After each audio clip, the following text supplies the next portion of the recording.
ಕಲಬುರಗಿ ಜಿಲ್ಲೆಯ ಚಿಂಚೋಳಿ ತಾಲೂಕಿನ ಗಡಿಭಾಗದ ಮಿರಿಯಾಣ್ ಚೆಕ್‌ಪೋಸ್ಟ್‌ನಲ್ಲಿ ತೆಲಂಗಾಣದ ತಾಂಡೂರುದಿಂದ ದಾಖಲೆಯಿಲ್ಲದಂತೆ ಅಕ್ರಮವಾಗಿ ವಿವಿಧ ಕಂಪನಿಯ ತಂಬಾಕು ಮತ್ತು ಸಿಗರೆಟ್‌ಗಳು ಚಿಂಚೋಳಿಯಲ್ಲಿ ಸಾಗುತ್ತಿರುವ ಸಂದರ್ಭದಲ್ಲಿ ಲೋಕಸಭೆ ಚುನಾವಣೆ ನಿಮಿತ್ತ ಮಿರಿಯಾಣ ಚೆಕ್‌ಪೋಸ್ಟ್‌ನಲ್ಲಿ ವಾಹನ ತಪಾಸಣೆ ಮಾಡಿದಾಗ ಅಕ್ರಮ ತಂಬಾಕು ಮತ್ತು ಸಿಗರೆಟ್‌ಗಳು ವಾಹನದಲ್ಲಿ ಪತ್ತೆಯಾಗಿವೆ.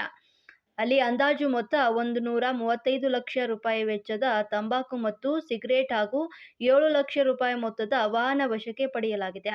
ಈ ಪ್ರಕರಣವು ಮಿರಿಯಾಣ ಪೊಲೀಸ್ ಠಾಣೆಯಲ್ಲಿ ಪ್ರಕರಣ ದಾಖಲಾಗಿದೆ.